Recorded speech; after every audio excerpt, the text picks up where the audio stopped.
Vamos ficar em pé, vamos ler a palavra nesse momento. Se encontra no livro de Atos, capítulo 9, a partir do primeiro verso. Atos dos Apóstolos, capítulo 9, a partir do primeiro verso até ao 9. Diz assim a palavra de Deus: a conversão de Saulo. Saulo, respirando ainda ameaças e morte contra os discípulos do Senhor, dirigiu-se ao sumo sacerdote e lhe pediu cartas para as sinagogas de Damasco, a fim de que, caso achasse alguns que eram do caminho, assim homens como mulheres, os levassem preso para Jerusalém. Seguindo ele a estrada fora, ao aproximar-se de Damasco, subitamente uma luz do céu brilhou ao seu redor, e, caindo por terra, ouviu uma voz que lhe dizia: Saulo, Saulo, por que me persegues? Ele perguntou: quem és tu, Senhor? E a resposta foi: eu sou Jesus, a quem tu persegues. Mas levanta-te e entra na cidade, onde te dirão o que te convém fazer. Os seus companheiros de viagem pararam emudecidos, ouvindo a voz, não vendo, contudo, ninguém. Então se levantou Saulo da terra e, abrindo os olhos, nada podia ver. E, guiando-o pela mão, levaram-no para Damasco. Esteve 3 dias sem ver, durante os quais nada comeu nem bebeu. Palavra do Senhor. Vamos orar mais uma vez. Curve a sua cabeça. Pai, te louvamos por essa hora, quando a tua palavra será exposta, e pedimos o teu socorro, a tua misericórdia, que o Espírito que inspirou esta palavra agora possa tomar as nossas mentes, possa controlar esse ambiente e possa falar aquilo que só Ele sabe e só Ele pode falar. Tu conheces cada coração, não há segredo aqui que possa estar oculto a Ti. E por isso te louvamos, porque em sabendo de tudo como só Tu sabes, ainda assim Tu és por nós e não contra nós. Por isso descansamos na certeza de que toda palavra vinda de Ti vem para edificação e não para destruição. Vem para perdão e não para castigo. Vem para restauração e não para ruína. É nessa esperança que nós abriremos a boca e pedimos que os corações abertos estejam à Tua voz. Em nome de Jesus, amém. Queridos, nesses dias, ou nos últimos anos, ou ainda sendo mais objetivo, nas últimas décadas, por força de marketing, de publicidade e de uma mídia poderosa, quase que se substituiu o centro da mensagem do Evangelho, que é Jesus, pela igreja. Prega-se muito igreja, fala-se muito de igreja. Hoje as pessoas são quase impelidas a terem um encontro com a igreja, com a instituição. As igrejas estão sendo apresentadas como poderosos veículos de transformação e tornam-se uma espécie de divisor de águas na vida ou nas vidas que aí estão. Ouve-se com frequência em rádios, em TVs, ou podemos ler em revistas especializadas, em jornais, ou até mesmo nos e-mails que frequentemente chegam às nossas caixas, o testemunho de pessoas que enfatizam a igreja e que dizem de uma experiência de mudança, de transformação em função da igreja, o encontro com a igreja. E eu gostaria nessa manhã de convidá-los para que fosse resgatado o sentido original do Evangelho, do Reino de Deus, que prega, que preconiza também, que sobretudo afirma que o grande encontro transformador não é prioritariamente com a igreja, mas com a pessoa de Jesus de Nazaré. É Ele que muda, Esse é o encontro pessoal. E nada pode me parecer mais exemplar do que esse encontro de Saulo com Jesus na estrada de Damasco. Interessante é que ele já havia tido vários encontros com a igreja, mas os seus encontros com a igreja em nada mudaram a sua vida. Os seus encontros com a igreja fizeram com que o seu ódio por ela aumentasse ainda mais. Ele era perseguidor, talvez com seus olhos de fariseu, com sua mente extremamente legalista, detalhista, observadora, que via as minúcias da religiosidade. Fosse profundamente incômoda a sua formação ver aquele grupo de discípulos, de homens e mulheres, celebrando uma liberdade que lhe parecia muito mais libertinagem, por um estilo de vida pregado por Jesus de Nazaré e por eles aceito. Ele já tinha encontrado a igreja muitas vezes. E era numa viagem com o objetivo de ter outro encontro com a igreja, para destruí-la, para persegui-la. Evidentemente, a sua mente trabalhava, o racional que o movia é que aquela era uma causa de zelo, de cuidado, de amor, pela purificação da fé na qual ele fora criado, dos princípios que lhe foram introjetados pelos pais, pelos rabinos, pela própria cultura do seu povo.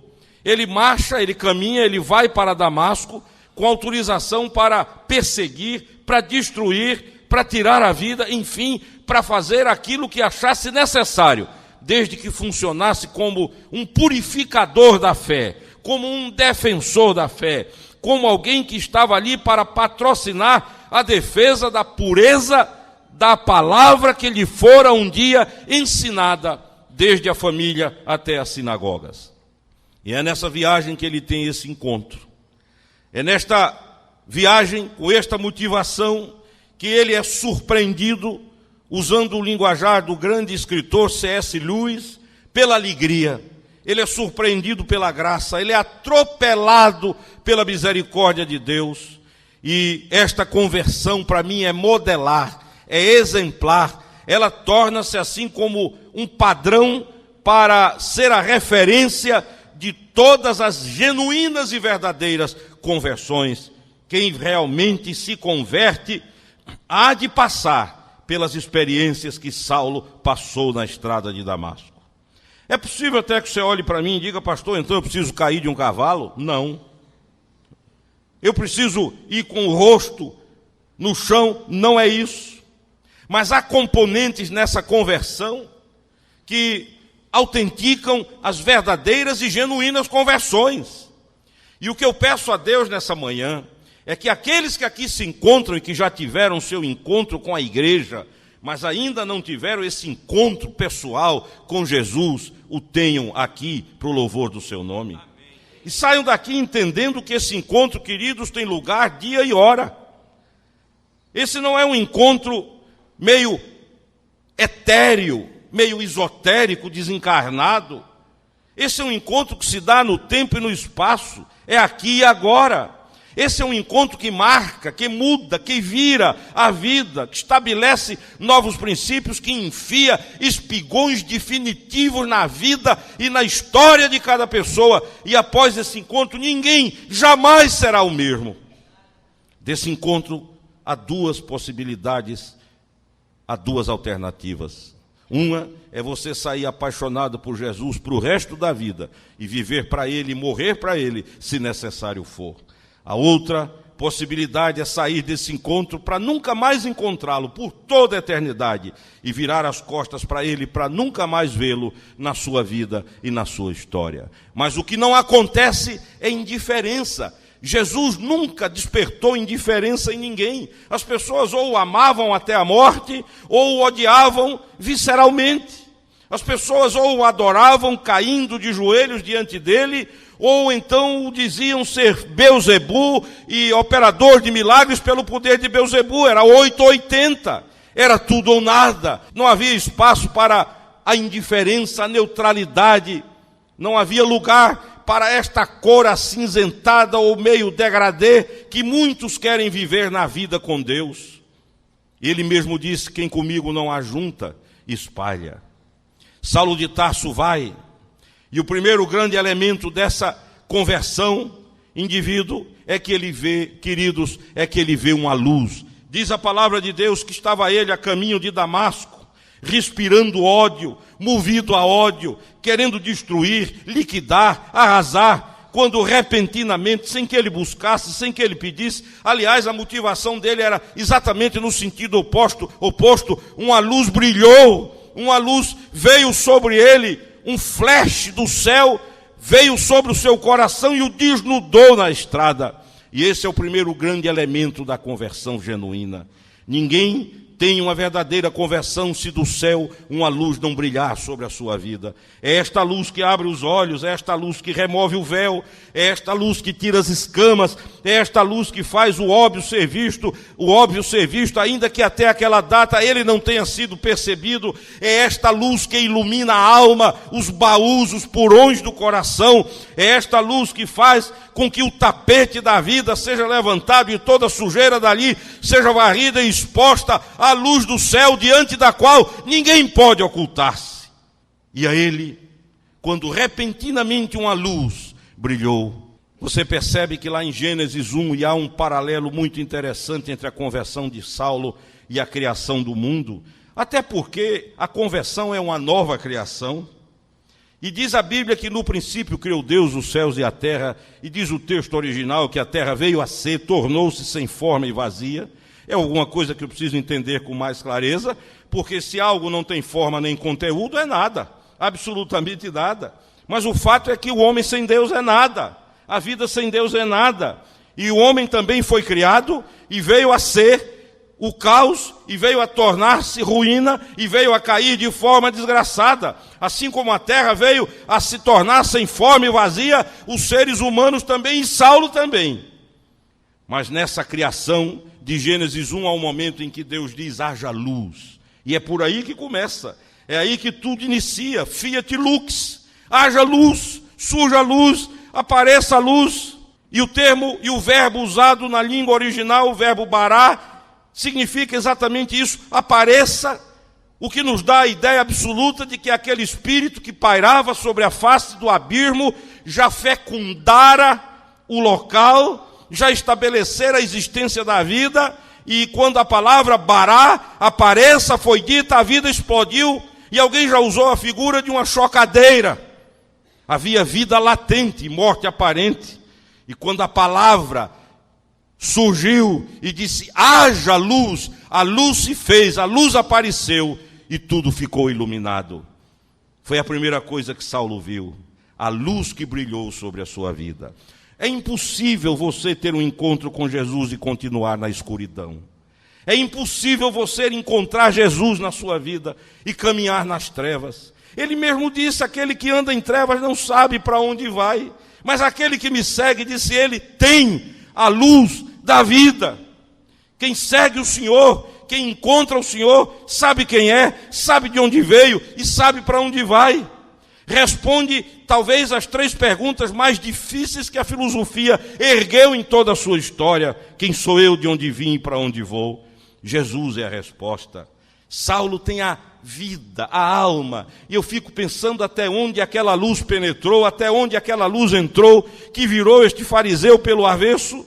E eu quero lhe convidar para que nessa manhã você, que já frequenta a igreja, que já tem um lugar garantido no banco, que já sabe exatamente onde sentar a cada domingo, a cada quarta-feira, você que talvez já tenha envolvimento ministerial, já vive o seu ativismo religioso, mas que talvez nunca tenha tido um encontro real, pessoal, eu e tu, cara a cara, com Jesus de Nazaré, para que nessa manhã você o encontre, e esse passe a ser o domingo memorável de sua vida. Lembre-se que Saulo era religioso.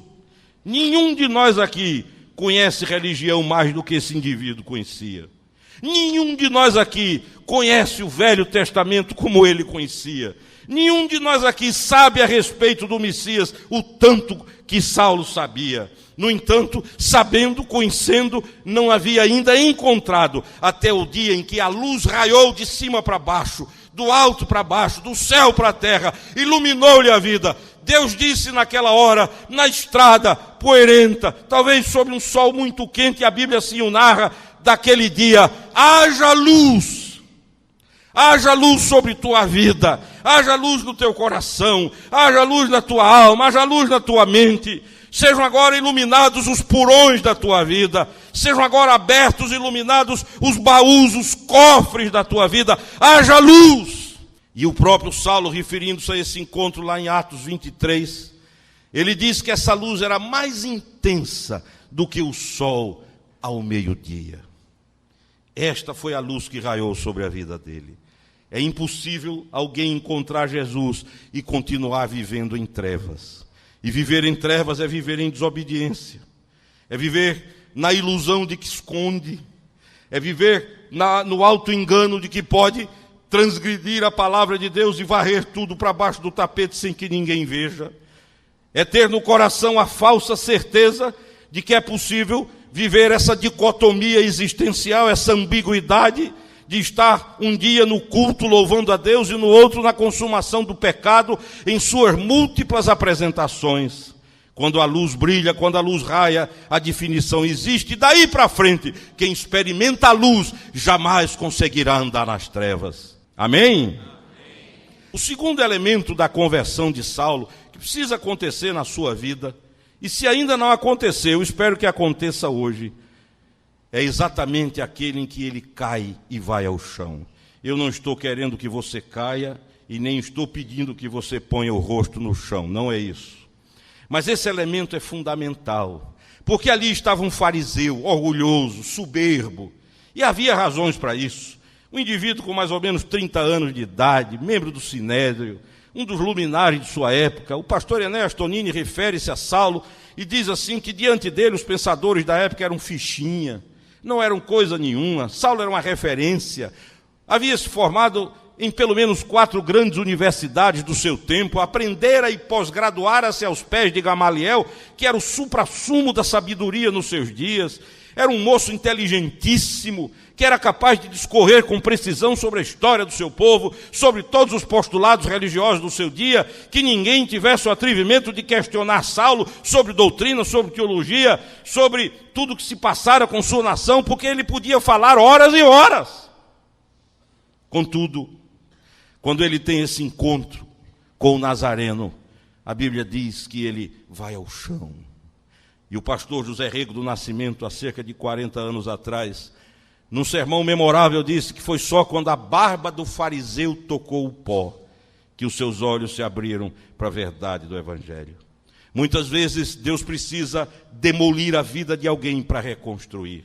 É aquela tensão de Eclesiastes capítulo 3, tempo de abraçar e tempo de separar, tempo de plantar e tempo de arrancar, tempo de unir e tempo de desunir, tempo de guerra e tempo de paz, tempo de choro e tempo de riso. Esta tensão que existe entre o demolir, o destruir, para que dali surja coisa nova, para que dali apareça uma coisa completamente diferente. E eu sei que eu não estou falando coisas estranhas a você, porque muitos de vocês, até pelo balançar da cabeça que eu vejo daqui, me afirmam com sinceridade que há muitos de vocês em processo de desconstrução, mas mantenham a esperança, porque o Deus que desconstrói um dia construirá. Ele retira para pôr coisa melhor, ele limpa, ele purifica, ele arranca aquilo que não é do seu agrado, e esse processo por vezes é doloroso, e é um processo, não é um ato, não é algo que aconteça de forma mágica, mística, não há essa experiência de você se ajoelhar de uma forma, levantar de outra, mas esse é um processo que Paulo chama de educação, educando-vos das paixões terrenas, de mudança. É um currículo novo para a sua vida, e Deus tira aqui, arranca ali, poda mais um pouco, e tudo isso é dolorido, mas um dia tudo isso fará sentido, e a glória de Deus se manifestará sobre a tua vida. Eu já falei desse púlpito e repito a história de Corrie ten Boom, autora do livro Refúgio Secreto, um best-seller que Hollywood transformou em filme. Eu tive o privilégio de conhecê-la no Rio de Janeiro há muitos anos. Ela já velhinha, pregava sentada, uma holandesa, cuja família foi aniquilada num campo de concentração por proteger judeus durante a Segunda Guerra Mundial. O seu pai, a sua irmã, o seu irmão morreram em câmaras de gás. E Corrie ten Boom escreveu esse livro extraordinário e, pregando no Rio de Janeiro, já não podia ficar de pé. enquanto pregava, ela bordava, usando aquele negócio redondo que as mulheres, as bordadeiras, chamam de bastidor, não é isso? Bastidor. E à medida que ela ia pregando sobre a vontade de Deus, ela ia bordando. Só que a gente que estava sentado na primeira fila só via linha, nó cego, pontas, não havia nada. Diz, que coisa horrorosa é essa que essa mulher está fazendo? E ela pregando e bordando, pregando e bordando. Quando ela acabou a mensagem, ela finalmente se levantou e ela disse, um dia a vontade de Deus será clara. Será aquele dia, disse ela, quando ele virar o bastidor. E ela virou o bastidor. E quando ela virou, havia um bordado lindo, uma paisagem maravilhosa, uma coisa extraordinária. E ela disse, antes vocês só viam pontas de linha, só viam nós, não viam nada que trouxesse entendimento. Mas na virada do bastidor, meu querido, esse dia da virada vai chegar. Muitos de vocês às vezes vão ao gabinete pastoral já cansados, abatidos, nas últimas, tendo a sensação de que não vão suportar. E se Deus não fosse gracioso e misericordioso e não tivesse um plano para a sua vida, esse não seria o Deus da Bíblia, esse seria um demônio sádico, que teria prazer em ver sua agonia, sua desgraça. Entretanto, por estar livre do tempo e do espaço, ele vê muito mais do que qualquer um de nós pode ver, e o fim de todas as coisas é a glorificação daqueles que tiveram um encontro com o nosso Senhor e Salvador Jesus Cristo. Por isso, talvez Deus esteja quebrando pedra a pedra a soberba de muita gente aqui nessa manhã. A autossuficiência, aquela sensação de que eu posso. Aquele tipo de pessoa que diz a Deus, olha, não é que eu descreia, mas cuide de sua vida para lá que eu cuido da minha para cá. Afinal de contas, queda foi isso. Queda foi a instalação da autonomia. Quando Adão caiu, ele tornou-se autônomo, e essa foi a desgraça. E a obra do Espírito Santo na nossa vida é nos levar de volta a esta dependência sadia de Deus. Por isso o Senhor Jesus diz que não se tornar como uma criança não pode ver o reino dos céus. A criança é dependente, absolutamente dependente. E eu quero dizer a você que quando essa queda acontece, quando o rosto vai ao chão, como este fariseu caiu, quando ele meteu literalmente a cara no pó, a vitória veio sobre a vida dele. Não foi assim com Jacó, lá em Jaboque? Quando ele foi derrotado por Deus, ele venceu. Enquanto o homem tem a ilusão de que vence Deus, ele perde. Mas irônica e paradoxalmente, e essa é a matemática de Deus, quem achar a sua vida, perdê-la, mas quem perder a sua vida, por amor de mim, a achará. Quando nós somos derrotados por Deus, aí vencemos em nome de Jesus. E a terceira coisa, queridos, que aconteceu com Saulo, e que é o elemento componente também da conversão, é que finalmente os seus olhos se abriram. Isso porque ele ficou cego. Foram 3 dias de cegueira. Aquela terra de ninguém, onde há o choque entre o que eu vivi e o que me é proposto viver. Aquele momento, aquele ato da vida em que eu avalio o que eu fiz e olho para frente para o desafio que eu tenho. E esse é o momento em que os olhos são abertos. E diz a Bíblia que quando Ananias ora com ele, os seus olhos são abertos, as escamas caem e um novo mundo se abre diante de Saulo. Saulo olha para a vida com outros olhos. E isso me ensina uma lição poderosa na conversão. Quem tem um encontro genuíno com Jesus, nunca mais verá a vida com os mesmos olhos. É por isso que a Bíblia diz, para o puro, todas as coisas são puras. Para o impuro, todas as coisas são impuras. O indivíduo que é impuro, ele tem capacidade de ver podridão em tudo. Ele desconfia de tudo, ele suspeita de tudo, ele se vê armado e prevenido contra todas as circunstâncias. Ele é de um ciúme patológico, doentio. Ele é capaz de agredir as pessoas apenas por seus pressupostos e conclusões. Mas quando ele tem esse encontro com Jesus, as coisas mudam e a mente vai sendo lavada. Paulo escreveu a primeira carta aos Coríntios, E disse lá no capítulo 6, se a memória não me falha, quando eu cheguei aí, muitos de vocês, disse ele, a igreja eram ladrões, bêbados, avarentos, efeminados, mas eu preguei o evangelho, vocês se lavaram, se purificaram, se santificaram, e agora é todo mundo gente nova. Muda. A mente vai sendo lavada. Efésios capítulo 5 e verso 26 diz que a palavra de Deus é água pura, que lava, que banha, que purifica a alma e a mente. Louvado seja o seu nome. E pessoas outrora imundas, sujas, vão se transformando em pessoas puras e abençoadas. Houve um grupo aqui da igreja que segunda-feira passada foi a Campina Grande visitar o culto na casa de Ronaldo. Eu falo o nome dele porque o testemunho é público. Ronaldo é meu amigo desde a adolescência.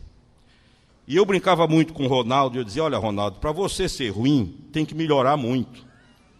Porque Ronaldo era o desarranjo em pessoa. Ronaldo era uma pessoa tão desajustada, tão invertida, que quando anunciaram a conversão de Ronaldo, um amigo meu disse, é golpe. Se é Ronaldo, disse, é golpe. Pode esperar que é um golpe. E eu conheci muitos irmãos que esperaram 6 meses e até 1 ano. Pois olhem, queridos, Ronaldo teve um encontro com Jesus. Nasceu de novo. Tornou-se um ganhador de almas, pregador do evangelho. A casa dele, há 13 anos ele tem um culto, toda segunda-feira, ele reúne ali 1.000 e tantas pessoas, toda segunda-feira na casa dele. O que você puder imaginar de desvio, de complicação, de vida desordenada, de podridão, pense um pouco mais. E assim era aquele querido amigo. Todas as áreas da vida. Construiu uma casa, fez um campo de futebol e trouxe o Pelé para inaugurar. E assim ele vivia os exageros da vida dele. Porque, principalmente no pecado, não havia medidas para ele. Era tudo ou nada. Se dissesse é por ali, ele ia até o fundo. Não havia limites, é um homem desse tipo. Até que um dia foi ao banco para conversar com o gerente. E o gerente não estava. E ele esperando. E passou um irmão muito simples, anônimo, vendendo Bíblias. E ofereceu uma Bíblia a Ronaldo. E Ronaldo não tinha o que fazer. Para passar tempo, comprou a Bíblia. E começou a ler. E foi à estrada de Damasco. E quando ele começou a ler, o peito começou a apertar. E ele dizia para si mesmo, mas o que é isso? Eu morei a vida inteira em frente a uma igreja. Ele morou a vida inteira em frente à igreja que meu pai foi pastor. Aliás, o passatempo dele era quebrar os vidros da igreja com pedras. Ele confessou isso agora, a turma que foi lá. Louco por futebol. Me disse ele que a função dele no clube era ir para o Rio de Janeiro, para vir de lá para cá no mesmo voo que o juiz vinha, para subornar o homem. Aí ele não aguentou esperar o gerente, correu para casa. Foi para o quarto dele, sozinho. A família já havia sido destruída há 22 anos. E Ronaldo começou a ler a palavra de Deus. E à medida que foi lendo, a luz brilhou. O sol nasceu.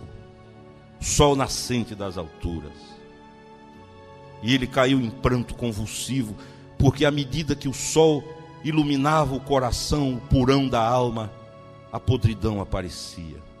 Suas mentiras, seus adultérios, suas negociatas, suas traições, seu caráter deformado. E ele sozinho.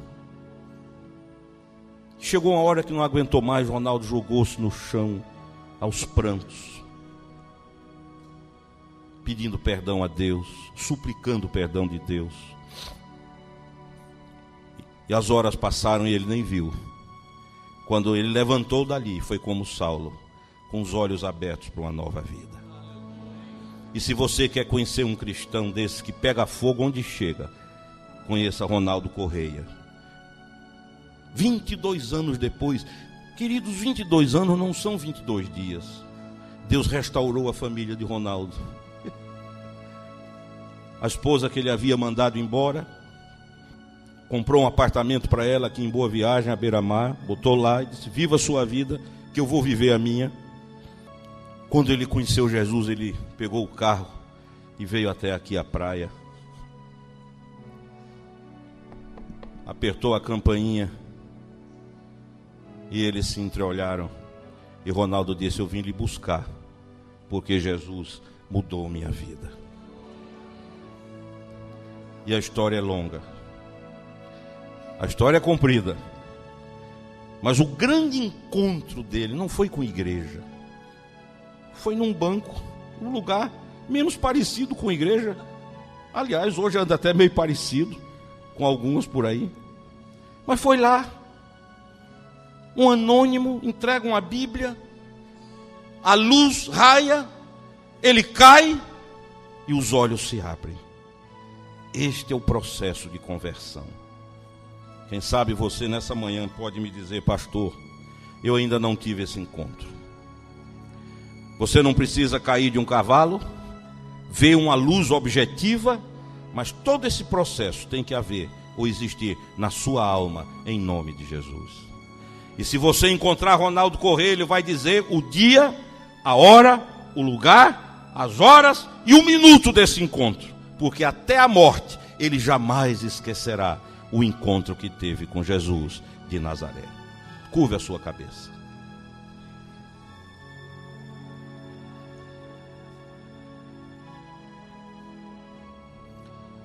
O Senhor Jesus disse: todo aquele que me segue não andará em trevas, mas tem a luz da vida, sabe para onde vai, não pisa no escuro, não há risco, não pode esconder nada, porque a luz ilumina tudo. E Satanás, que é o morcego, o grande morcegão da história, é o diabo, que só atua no escuro.